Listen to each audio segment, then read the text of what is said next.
কোনো ধরনের পূর্ব নোটিশ না দিয়ে ওয়াটার গেটগুলোকে খুলে দিয়েছে, সেটি তারা নিশ্চিতই ছিল এটি বাংলাদেশের সংকটকে আরও বেশি গভীর করবে, আরও বেশি সংকটের মধ্যে ফেলবে। সুতরাং ভারতকে আমরা বলতে চাই যে ভারতের সাথে আমাদের পরবর্তীতে যে আচরণগুলো হবে, আমাদের যে সম্পর্কগুলো হবে, সেই সম্পর্কের ভিত্তি হবে তাদের বর্তমান আচরণ। ভারতের প্রতি পিঠ দেখানোর যে সময়টি সেটি শেষ হয়ে গিয়েছে। ভারতকে আমরা সতর্ক করছি, আপনারা আমাদের প্রতি প্রতিবেশী সুলভ আচরণ করুন। পরিবহন কাজে ব্যবহার করা যায় সেগুলোতে রেস্কিউ কার্যক্রম করা সম্ভব না।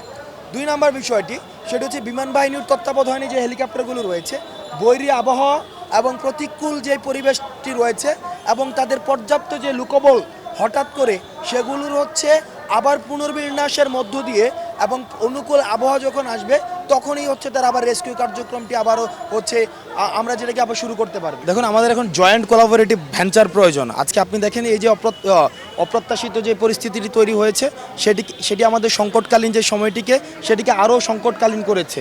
সেইটির জন্য বর্তমানে বাংলাদেশের যারা প্রাইভেট কোম্পানি রয়েছে, পাবলিক কোম্পানিগুলো রয়েছে, যারা এতদিন পর্যন্ত বাংলাদেশে ব্যবসা করছে, ব্যক্তি পর্যায় থেকে এবং বিভিন্ন প্রাতিষ্ঠানিক পর্যায় থেকে সরকারের সাথে আমি মনে করি বর্তমানে জয়েন্ট কোলাবোরেটিভ ভেঞ্চারের মধ্য দিয়েই এই সংকটকালীন সময়টিকে আমাদের ফেস করা সম্ভব।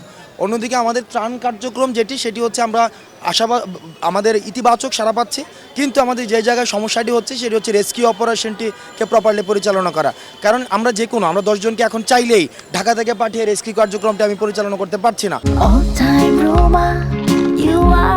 All time Roma. Taste it, love it. বা আমি 50টি বোট সংগ্রহ করে সেটিকে আমি ফেনীতে পাঠিয়ে দিতে পারছি না, কারণ সেটার জন্য প্রপারলি ট্রেন্ড লোকবল প্রয়োজন।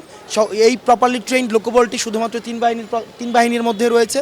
এখন এই 3 বাহিনীর মধ্যে যারা রয়েছে তারাও নিজেদেরকে সংগঠিত করার জন্য সময় নিচ্ছে এবং প্রতিকূল এবং বৈরী আবহাওয়া এবং বন্যার যেই প্রকোপটি বৃদ্ধি পাওয়ার কারণে তাদেরও অপারেশন যেই টুলসগুলো রয়েছে সেগুলো ডিপ্লয় করতেও তাদের সময় নিচ্ছে। সেই জায়গা থেকে আমরা যেহেতু দেখছি যে বন্যার যে প্রকোপটি সেটি যেহেতু বৃদ্ধি পাচ্ছে, সর্বমহলের সমান অংশগ্রহণ ব্যতীত, জাতীয় ঐক্য ব্যতীত অথবা যেটাকে আমরা বলি জয়েন্ট কোলাবোরেটিভ ভেঞ্চার ব্যতীত এই ধরনের সংকটটি আমাদের উত্তরণের জন্য আমাদের অনেক বেশি ডিফিকাল্ট হয়ে যাবে। অন্যদিকে ভারতের প্রতি আহ্বান জানাবো, তারা যেহেতু আমাদের কোনো ধরনের পূর্ব নোটিশ না দিয়ে ওয়াটার গেটগুলোকে খুলে দিয়েছে, সেটি তারা নিশ্চিতই ছিল এটি বাংলাদেশের সংকটকে আরও বেশি গভীর করবে, আরও বেশি সংকটের মধ্যে ফেলবে। সুতরাং ভারতকে আমরা বলতে চাই যে ভারতের সাথে আমাদের পরবর্তীতে যে আচরণগুলো হবে, আমাদের যে সম্পর্কগুলো হবে, সেই সম্পর্কের ভিত্তি হবে তাদের বর্তমান আচরণ।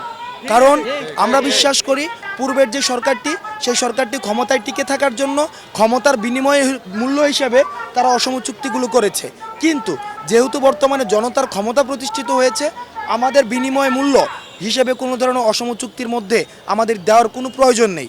সেই জায়গা থেকে আমাদের যেই ভারতের প্রতি পিঠ দেখানোর যে সময়টি সেটি শেষ হয়ে গিয়েছে। ভারতকে আমরা সতর্ক করছি, আপনারা আমাদের প্রতি প্রতিবেশী সুলভ আচরণ করুন এবং আমাদের যেই ধরনের হিস্সা রয়েছে, ন্যায্য হিস্সা, আপনাদের সাথে আমাদের সম্পর্কের ভিত্তি হবে ন্যায্যতা।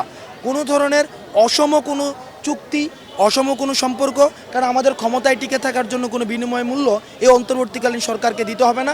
এই অন্তর্বর্তীকালীন সরকার জনতার কাছে দায়বদ্ধ, এই অন্তর্বর্তীকালীন সরকার সিস্টেম রিফরমেশনের জন্য দায়বদ্ধ। সুতরাং ভারতকে আহ্বান করব, আপনারা আপনাদের যেই এক ধরনের অ্যাগ্রেসিভ যেই আপনারা ট্রিটমেন্টটি আপনারা অ্যাডপ্ট করেছেন সেটি থেকে যদি বের না হয়ে আসেন, তাহলে আমাদের যে পারস্পরিক সম্পর্ক সেটি তিক্ত থেকে তিক্ততর হবে।